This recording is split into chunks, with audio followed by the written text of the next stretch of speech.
begin tonight with one of the most watched races in the Hudson Valley for New York's 17th Congressional District, a district that Biden won by 10 points in 2020, but now has newly drawn congressional lines that make this race competitive.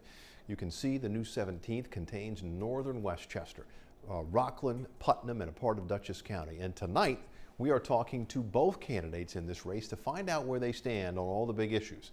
News 12's Nadia Galindo continues our Vote 2022 coverage.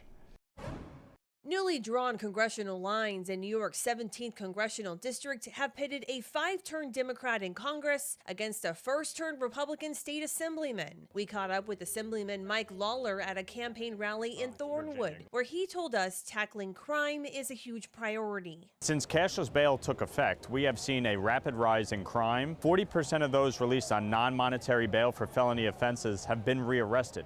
This is a crisis. He hopes to defeat Representative Sean Patrick Maloney, who represents the current 18th Congressional District. Earlier this week, the chair of the Democratic Congressional Campaign Committee was in Bedford, standing shoulder to shoulder with Hudson Valley law enforcement leaders, touting his record on sending resources to police departments. Every good strategy I know and every good reform I know takes more money. You're going to have to invest in this stuff because there's also equipment and training and the kinds of things that actually go into working this problem.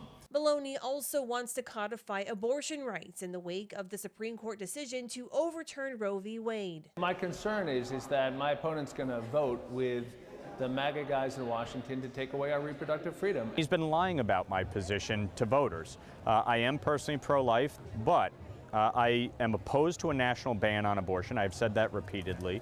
This is better left to the states, and in the state of New York, abortion is legal. In a district that leans Democratic, Lawler says if elected, he will work with lawmakers on both sides of the aisle. I feel very good about the fact that voters all across this district, regardless of party, regardless of ideology, they want change, and that's what I represent. Maloney says his record in Congress makes him the clear choice. I passed 45 bipartisan bills into law. You go out and you do the work that people need done, and that's how you build a relationship and trust, and that's how you get things done. Congressman Maloney is working to ensure Democratic control of the House in this competitive race that could change the political balance in Congress. Nadia Galindo, News 12. And early voting is now underway, and we've got a guide to help you find out if you're registered to vote and to find your polling location. You can find all of that on our website at news12.com.